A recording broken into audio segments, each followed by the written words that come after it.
जुमा के लिए मस्जिद में जल्दी आना। आप चाहें तो आप फजर के बाद घर जाएं, गुस्ल करें, नाश्ता करके या गुस्ल करके आप 6 बजे 7 बजे आ जाए मस्जिद जुमा की नियत से।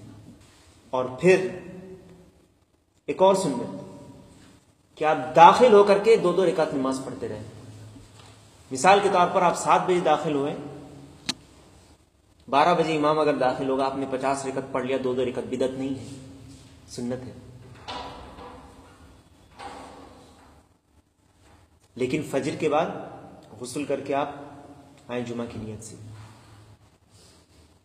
और इसकी दलील वो हदीस है जिसमें है कि जो पहले साह में आता है वो ऐसा है जैसे उसने ऊंट की कुर्बानी की। सुना आपने ये हदीस? तो ये मुख्तलिफ साथ क्यों बयान किए गए? फजीलत के तौर पर